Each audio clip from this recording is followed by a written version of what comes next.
வணக்கம். நம்மில் பல பேர் கேட்டிருப்போம், இந்து மதத்துல 33 கோடி தேவர்கள் இருக்காங்கன்னு. ஆனா அதே சமயம் கடவுள் ஒருவர்தான்னு சொல்வாங்க. இது என்ன ஒரு முரண்பாடா இருக்கேன்னு தோணும் இல்லையா? வாங்க இந்த ஒரு முக்கியமான கேள்விக்கு ஒரு பெரிய ஞானியோட பார்வையிலிருந்து ரொம்ப தெளிவான ஒரு பதில இன்னைக்கு பார்க்க போறோம். இந்த அற்புதமான விளக்கத்துக்கு நாம வழிகாட்டியா எடுத்துக்க போறது காஞ்சி மகா பெரியவாவோட ஞானத்தை தான். அவரோட போதனைகள் எல்லாமே தெய்வத்தின் குரல் அப்படிங்கிற பேர்ல காலத்தை வென்ற ஒரு பொக்கிஷமா தொகுக்கப்பட்டிருக்கு. வாங்க அவரோட பார்வையில இந்த விஷயத்த நம்ம ஆழமா அலசுவோம். சரி, நாம இன்னைக்கு விட தேட போற முக்கியமான கேள்வி இதுதான்.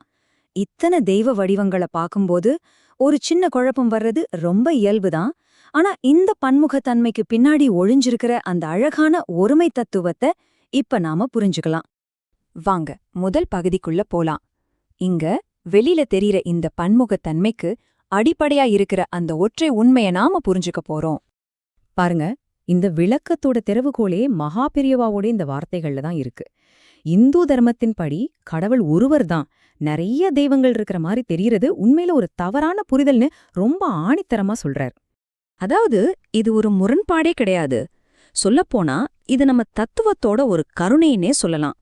ஒரே பரம்பொருள் தான் மக்களோட விதவிதமான குணங்களுக்கும் அவங்க மனநிலைக்கும் ஏத்த மாதிரி பல வடிவங்கள்ல தன்னை வெளிப்படுத்திக்குது. எதுக்காக இத்தனை வடிவங்கள்?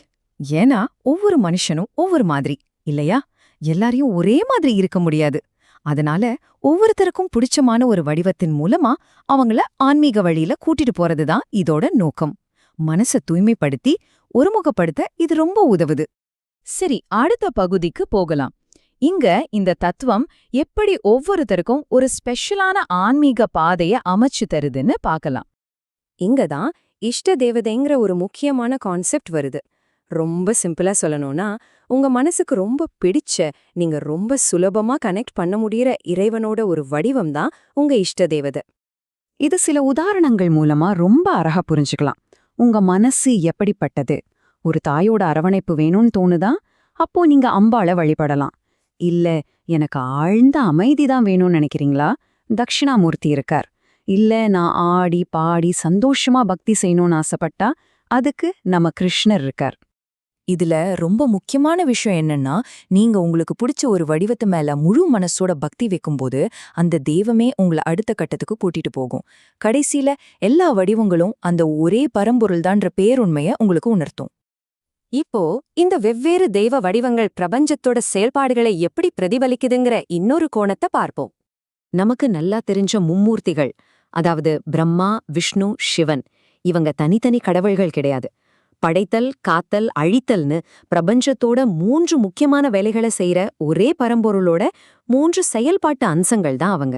இது ஏதோ பிற்காலத்துல வந்த கருத்து கிடையாதுங்க.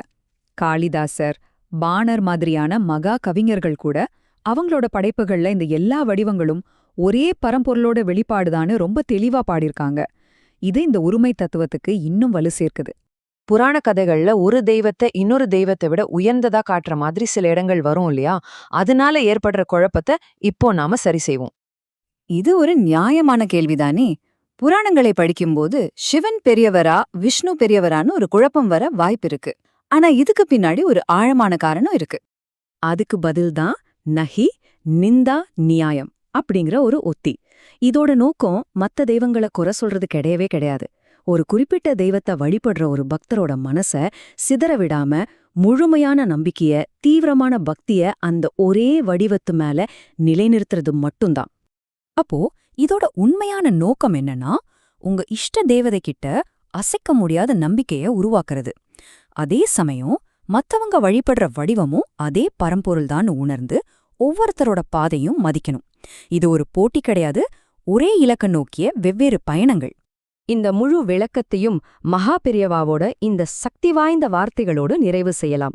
இதுதான் இந்த தத்துவத்தோட மொத்த சாராம்சம். நமக்கு இந்த ரூபத்தில் பரமாத்மா அருள் செய்வது போல் மற்றவர்களுக்கு மற்ற ரூபங்களில் அருள் செய்கிறார். இந்த விளக்கத்தை பார்த்த உங்க எல்லாருக்கும் எங்களுடைய மனமார்ந்த நன்றி. இது மாதிரி சனாதன தர்மத்தோட காலத்தால் அழியாத பொக்கிஷங்களை ரொம்ப எளிமையா, தெளிவா, அதே சமயம் அர்த்தமுள்ள வழியில உங்ககிட்ட கொண்டு வந்து சேர்க்கிறது தான் ஞானகோஷோட நோக்கம். எங்க ஞானகோஷ் சேனல்ல ஸ்ரீமத் பாகவதம், பகவத்கீதை, தெய்வத்தின் குரல்னு பல ஞான நூல்களோட சாரத்தை நீங்க தினமும் பார்க்கலாம். தமிழ், ஆங்கிலம், ஹிந்தி, தெலுங்கு, மலையாளம், கன்னடம்னு 9க்கும் மேற்பட்ட மொழிகள்ல இந்த ஞான பயணம் தொடருது. இந்த தெய்வீக பயணத்துல நீங்களும் தொடர்ந்து பயணிக்க எங்க சேனலுக்கு மறக்காம சப்ஸ்கிரைப் பண்ணுங்க. இந்த விளக்கம் உங்களுக்கு பயனுள்ளதா இருந்துச்சுன்னா கண்டிப்பா ஒரு லைக் கொடுங்க. இந்த தெய்வீக ஞானம் இன்னும் பலரை சென்றடைய உங்க நண்பர்கள், குடும்பத்தினர், அப்புறம் உங்க சமூகத்துல இருக்கிறவங்களுக்கும் இதை ஷேர் பண்ணுங்க. வாங்க நாம எல்லாரும் ஒன்னா சேர்ந்து சனாதன தர்மம்ங்கிற இந்த ஒளிய எப்பவும் பிரகாசமா எரிய வைப்போம். நன்றி.